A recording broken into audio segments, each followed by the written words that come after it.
abun mamaki.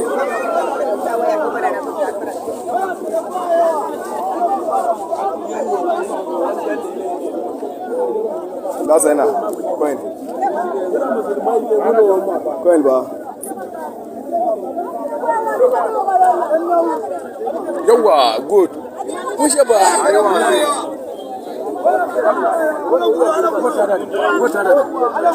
Wasa ba tuta sunan kwai. Ya zikarza. Na ne shafare. Kai ba dalli an jawo ne. Kai dalli an jawo ne. Kai jombe wane da amsarin ne. Abun mamaki da ya faru a bakin Monday Market Maiduguri shine wadani sauta da ake wucewa bakin Monday Market sai wani mai bayro da rashin sani ya zo ya buga wa mai bayron. Mai bayron nan kuma yana saye shi wannan aka zo aka motar soja aka zo aka buga masa. A takaice da abin mamaki sojan nan yace sai an biya shi ga jama'a suna ta turuwa suna hada kuɗi. Ba ka dan baya gashi. Da Allah ba ka dan bayawa. In ya kace za ta fi da yaro. Abun mamaki gashi nan.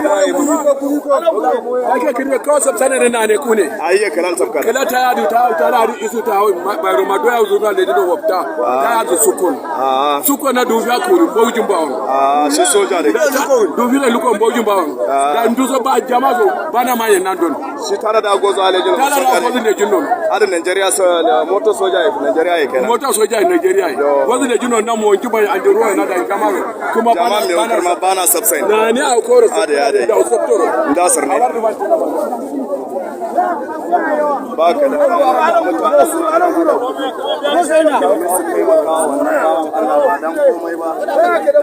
ana so alan guro gashi na kwace kayan shi soja ne a bakin Monday Market abun mamaki kenan da yake baka da gashi na a shaida wannan soja ne lambar mota da mazo